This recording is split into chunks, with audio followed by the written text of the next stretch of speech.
So we have an update for you. Newly released 9/11 calls describe how witnesses reacted after Tyree Simpson fell from a ride at an Orlando amusement park. All right, tell me exactly what happened. The thing went down the drop, and when they got closer to the bottom, when it hit the brakes, the guy fell right out of his seat and bam, straight through the chair and just flopped. It was the biggest smack I ever heard in my life.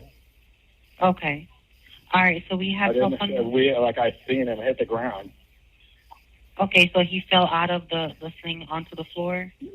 Yeah. Okay, are you with him now? No, there's a whole crowd around him right now.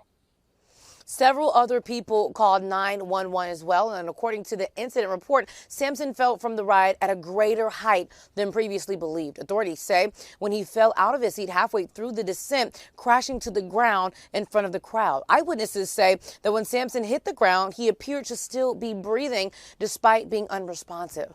The ride has been shut down since Simpson's death, pending an investigation. A Black-owned rancher is using horseback riding as a form of therapy. Daryl Fletcher is the owner of Stretch Out on Faith Again. He uses horseback riding as a form of meditation.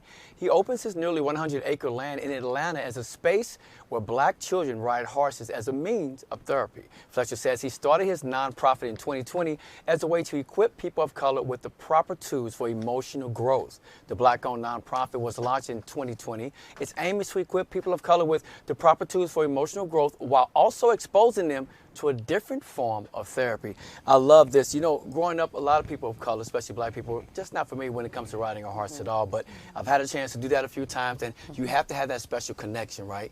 And when you have that connection with an animal such as so powerful as a horse, it does something. It calms you. It takes you to a place where you normally can't go. So I do applaud them for doing this for children, and it can also change their way of thinking when it comes to animals, especially horses, moving forward. Wow. You know, I think I've only ridden a horse, probably like a little pony, back in the day, like something way smaller.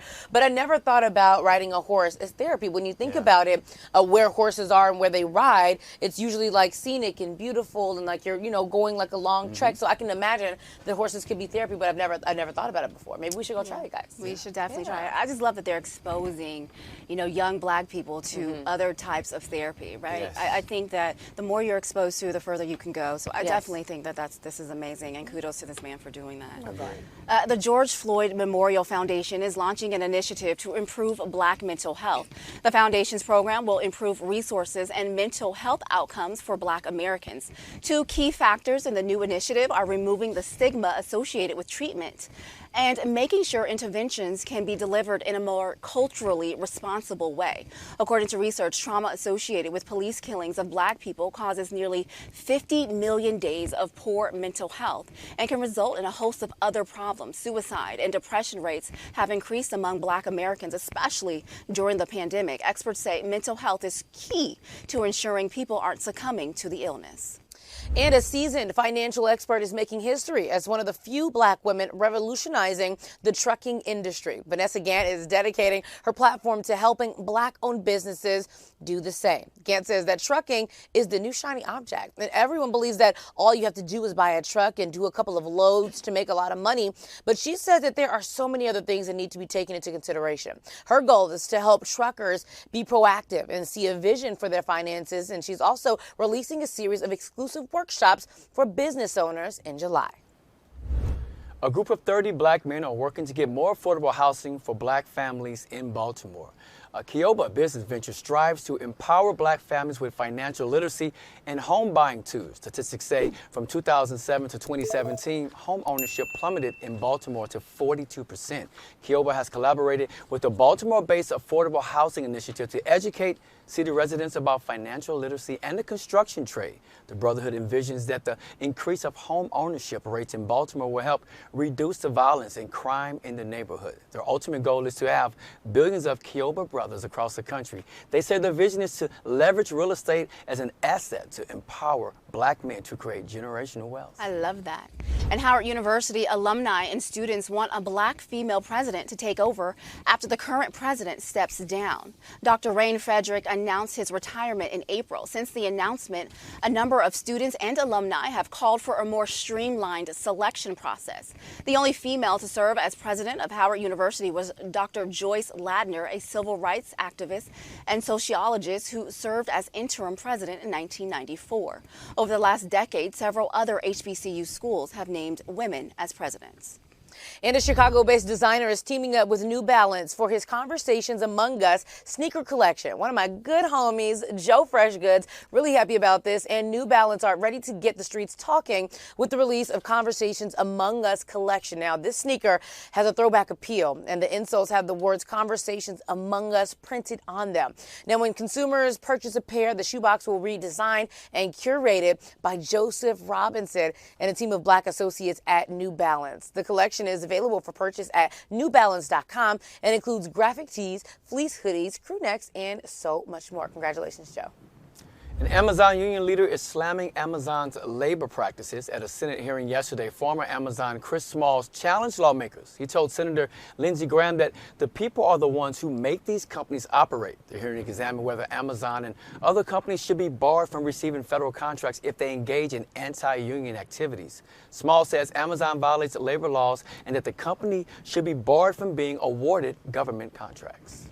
And Beyonce's charity foundation is helping to keep a hip-hop coffee shop in the Bronx up and running. In 2017, Ajora Carter founded the Boogie Down Grind. It's a coffee shop and craft beer venue in the Bronx. When COVID hit, Carter received $10,000 from Beyonce's Baygood Foundation. She used the money to fund the business during the pandemic and add an outdoor seating section. Carter says the Boogie Down Grind is a place where people can express themselves and learn about others so that the community can grow. Carter is now spearheading a movement to revolutionize the South Bronx. She wants to help increase unemployment and create opportunities for local residents.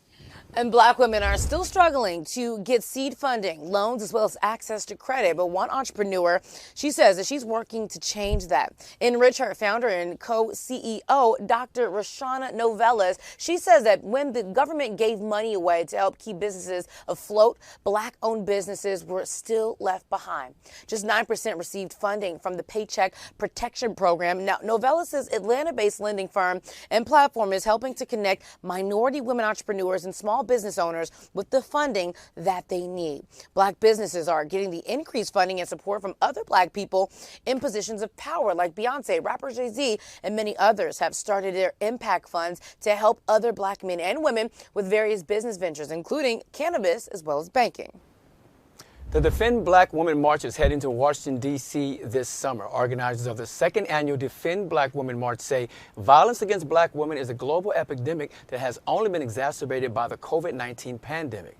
Globally, black women face unprecedented amounts of violence. More than 20% of black women in the United States are raped during their lifetimes. This year's march is in honor of Mariel Franco and the power of black feminism in Latin America and the Caribbean.